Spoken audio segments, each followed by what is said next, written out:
It's good to be here today.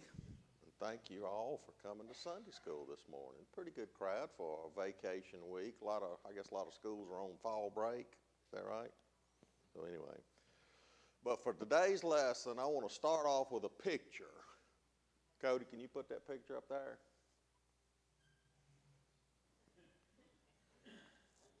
Now, who can remember the story behind this picture?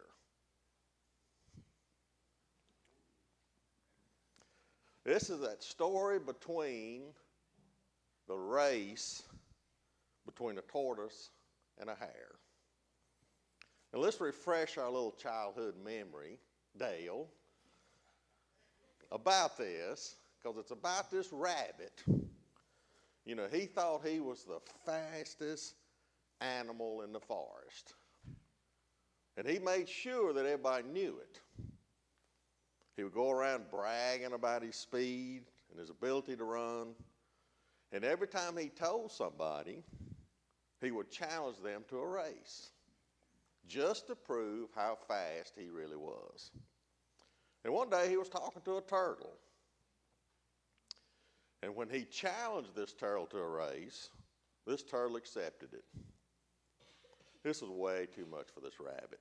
And he laughed and he laughed.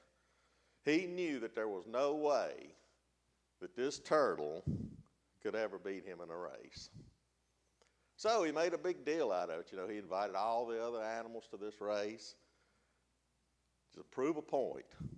And the day came, and the rabbit and the turtle got to the start line, and all the animals were standing around watching and cheering. The race began. Of course, the rabbit, you know, he jumped way out in front before the turtle even had a chance to leave the start line. Now, the race wasn't too long, and about halfway through, this rabbit thought, well, I'm so far ahead, I'm going to stop and take a nap. After all, he thought, well, won't my victory be better if I go back and tell everybody that I even had time to stop and take a nap? So he found a nice warm patch of grass in the sun, and he laid down to sleep. And because this sun was so warm and the grass was so soft, he slept just a little bit longer than what he thought he was going to. And this turtle, meanwhile, you know, he was prodding along, you know. He was just doing his thing, and, you know, he passed this rabbit asleep, you know, and he just kind of laughed it off and went on. But right when he was near the finish line, they all heard a scream, and this rabbit had woke up. And he realized that he was about to lose. So he got up and he raced as fast as he could to beat this turtle, but he couldn't do it, could he? And sometimes good stories like this, we get so focused on the characters and the outcome of the point or the outcome of the story that we don't think about the main point of the story. For example, in this story, it's unreasonable to think that a turtle could ever win a race against a rabbit. But he did. And there's more to this story than just that. Now, do y'all remember the moral of this story? Anybody? Slow and steady wins the race. You can be more successful by doing things slowly and steadily than acting quickly and carelessly. Now, just like this story of the tortoise and the hare, there are also stories in the Bible that are very similar. Stories that we've heard numerous times that we think we know what the lesson is all about, but we don't. And the book of Jonah has such a story. And that's what our lesson is going to be on, or our Bible study is reading the entire book of Jonah, which is 4 chapters. Now, don't worry, we're not going to read all 4 today, okay? Probably going to take us about 3 weeks. And I don't have a handout, Samantha, so don't be mad. I know, dang it. But anyway, now what we're going to see while we're reading this book of Jonah is that, Cody, can you?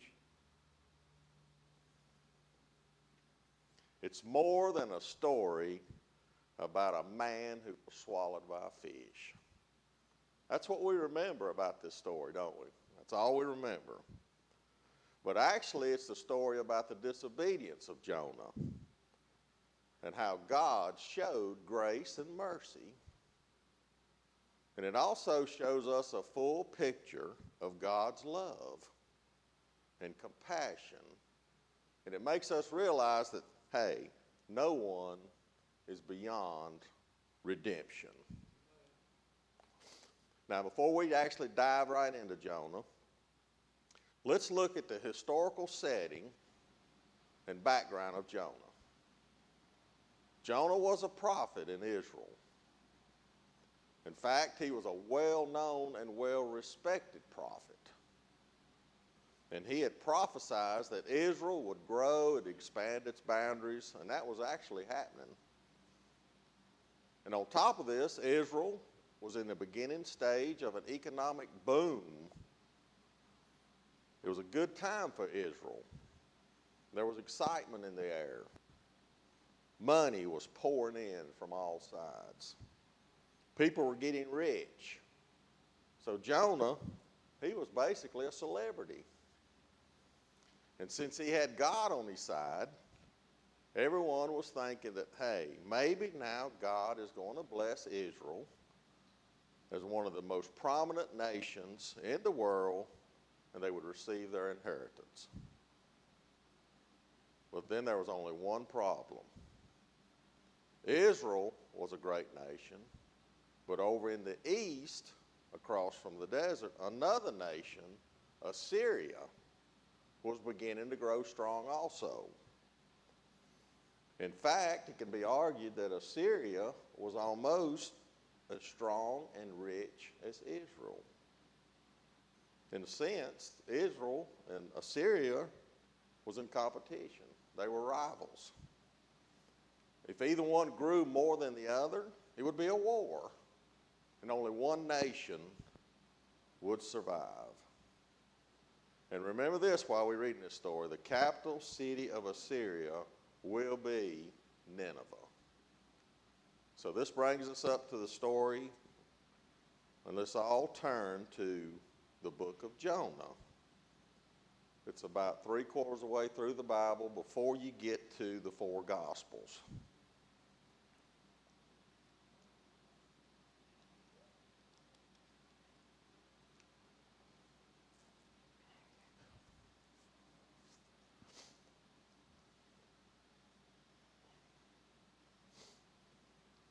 Is everybody there? All right, chapter 1, verse 1. Now the word of the Lord came unto Jonah, the son of Amittai, saying. Now this phrase appears twice in this book. Here and at the beginning of chapter 3. And in each case, we see God giving Jonah a command. In each case, we're going to see Jonah responding. Verse 2. Arise, go to Nineveh, that great city, and cry against it, for their wickedness has come up before me. Now, in light of all that we know about wicked nations in the Bible, if we were a Jewish prophet and God told us this, what would we be thinking? All right, it's about time, God. Those people over in Nineveh are horrible. Have you heard what they've been doing to some of the prisoners? They torture people, destroy whole nations of people. Now, we would also be thinking about how God has dealt with all the other wicked nations in the past. Let's look at some examples. What about the earth and the flood? Genesis chapter 6, verses 5 through 7. And God saw that the wickedness of man was great in the earth, and that every imagination of the thoughts of his heart was only evil continually. And it repented the Lord that he had made man on the earth, and it grieved him at his heart. And the Lord said, I will destroy man whom I have created from the face of the earth, both man and beast, and the creeping thing, and the fowls of the air, for it repenteth me that I have made them. And we know how that story ended. You know? What about Sodom and Gomorrah? There's another example. Genesis chapter 18, verses 20 and 21. And the Lord said, because the cry of Sodom and Gomorrah is great, and because their sin is very grievous, I will go down now and see whether they have done altogether according to the cry of it, which is coming to me, and if not, I will know. Genesis chapter 19, verses 24 and 25.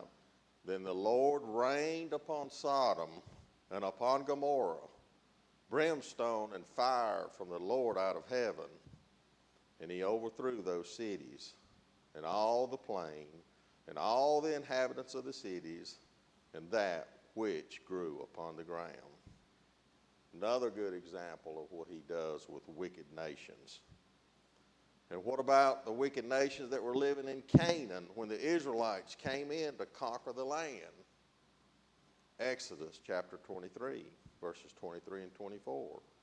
For mine angel shall go before thee, and bring thee in unto the Amorites, and the Hittites, and the Perizzites, and the Canaanites, the Hivites, and the Jebusites, and I will cut them off. Thou shalt not bow down to their gods, nor serve them, nor do after their works, but thou shalt utterly overthrow them, and quiet break down their images. 1 Samuel chapter 15, verse 18. And the Lord sent thee on a journey, and said, Go and utterly destroy the sinners, the Amalekites, and fight against them until they be consumed. So knowing how God had dealt with these wicked cities in the past, Jonah should have packed up his bags and left for Nineveh that night. If he hated Nineveh as much as it appeared that he did, and God wanted him to go and preach fire and brimstone to them, he should have left in a heartbeat. Well, what did he do, Brother Ralph? Let's look. Verse 3. But Jonah rose up to flee unto Tarshish from the presence of the Lord, and went down to Joppa. And he found a ship going to Tarshish, so he paid the fare thereof, and went down unto it, to go with them unto Tarshish from the presence of the Lord. So God said, get up and go, Jonah. He got up and ran away. That's what he did. He boarded a ship to Tarshish in the opposite direction from Nineveh. Now let's look at a map. Cody, can you put up map 1? All right, so right here, finally get to use my little thing, Gary. Okay, so we're right here. So here's Babylon, here's Nineveh, there's Turkey, Egypt. So he goes down here to Joppa, and he's going to get on a ship and go all the way over here near Spain and France. Now bring up a second map, Cody. Look at this. It's 550 miles to Nineveh. So, okay, I'm going to go 2,500 miles to Tarshish. So why in the world would Jonah go an additional 1,950 miles further than where God wanted him to go? Well, if you go back to the verse, you can see that Jonah, it said Jonah fled from the presence of the Lord. Now, he was not trying to go to a place where God could not see him, because he knew that was impossible, because God's everywhere. So the only thing that makes any sense to me is that he was fleeing from God. That was his way of telling God he didn't want to obey him. And maybe he didn't want to obey him and go to Nineveh because of his great love for Israel. If he did not take God's message to Assyria, they wouldn't have a chance to repent. And as a result, this cruel and merciless nation would have been destroyed, and one of Israel's greatest enemies would have been eliminated. But whatever his reason was, it's kind of understandable to us, because we do the same thing when God asks us to do something difficult. Witness to others. Sometimes we run and hide. What about tithing our money? That's another thing that we struggle with. Reading our Bible. Praying. All of those things can be difficult. But when God asks us to do those things, most of us do head in the wrong direction. So I've got another question for you, Diane. Since Jonah, a prophet of God, is now in blatant rebellion against God, what is God going to do about it? We know he don't like disobedience, does he, Gary? Let's read verses 4 and 5. But the Lord sent out a great wind into the sea, and there was a mighty tempest in the sea, so that the ship was like to be broken. Then the mariners were afraid and cried every man unto his God, and cast forth the wares that were in the ship into the sea to lighten it of them. But Jonah was gone down into the sides of the ship, and he lay and was fast asleep. Now, this windy condition wasn't just a coincidence, was it, Gene?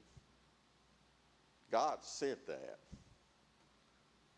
And when the Bible says it is a mighty tempest in the sea, that means it was a violent, windy storm, which probably included rain, hail, snow, or whatever. It's almost like it was a hurricane.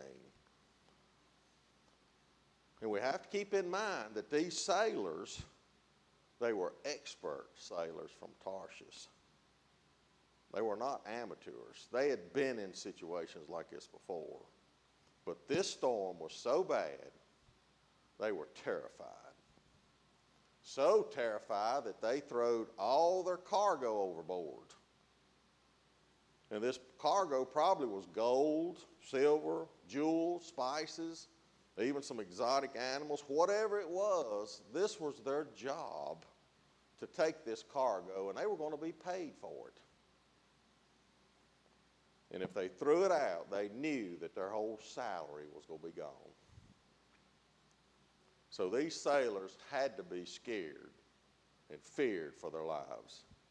So they done the only logical thing they could do, just throw everything off the ship. But this is not all they did. They not only tossed their cargo out of the ship, they were also crying out to their own gods for deliverance.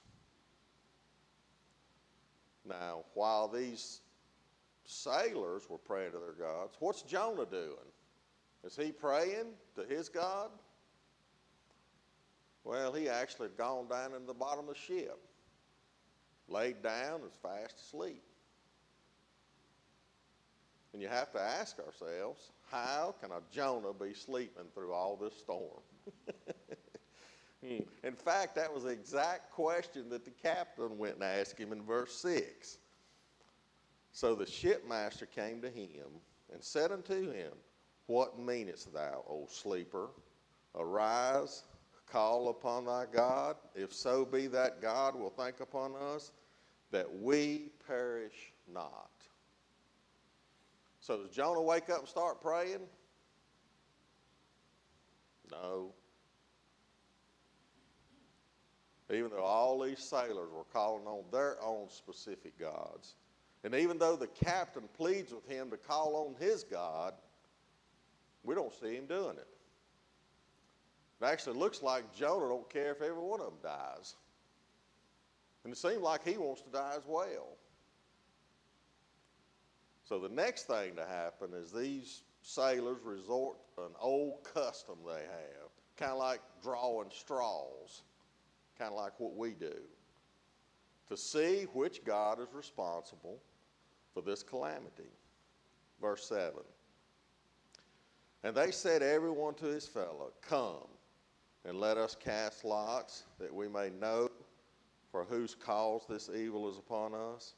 So they cast lots, and the lot fell upon Jonah. So Jonah, he's singled out as the one whose God is responsible. But then they do something a little odd again. Here they are in the middle of a storm. They're all about to die.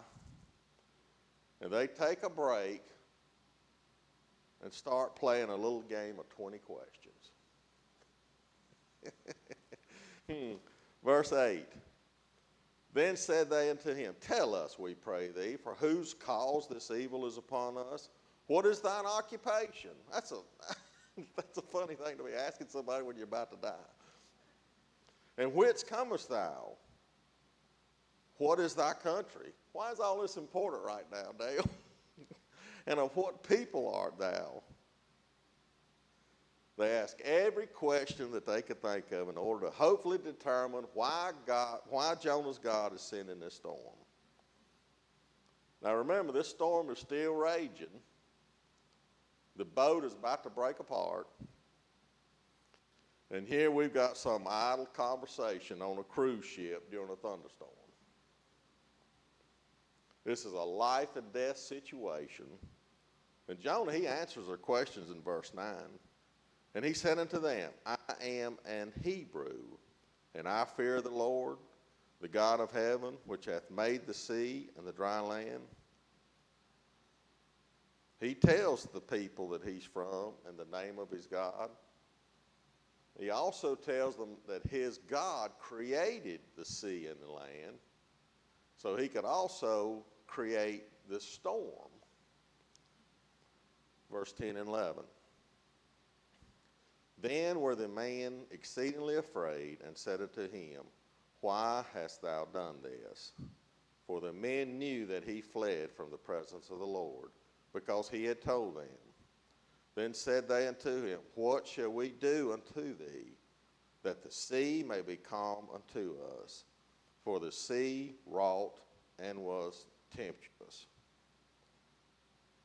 So if they were a little bit scared before, Brother Ralph, they are even terrified now. Before they thought, well, I'll just throw all this cargo over and everything will be all right. Maybe they could escape their lives, but all hope was seeming to vanish. So then they ask old Jonah, is there anything we can do to appease your God? Is there nothing we can do so that he might spare our lives? We don't want to die for something you've done. So Jonah answers this in verse 12. And he said unto them, Take me up and cast me forth into the sea. So shall the sea be calm unto you, for I know that for my sake this great tempest is upon you. Is this not a strange answer? from Jonah and try to follow this logic if you can. God tells you to go to Nineveh. You don't want to do it, you run away. Instead of going where God wants you, go on a vacation cruise. God sends a huge storm, threatens your life and everybody on board of the ship. The crew finds out the storm is because of you. And they ask, what can be done about it? So what's the logical answer? Turn around. Let's go back to Nineveh. That's where God wanted me to go to start with. That's not what Jonah said. Throw me overboard into the sea. Again, it sounds like Jonah would rather die than go to Nineveh. So that's where I'm going to stop today. I think that's a good stopping point. We're going to pick up next week where he actually gets into fish. It's not a whale. The Bible don't say whale, okay? That's another thing we'll talk about. And he will spend 3 days there praying to God for deliverance out of this mess he's got himself into. So anyway, I hope y'all got something out of this morning. Will you pray for our Sunday, dismiss us?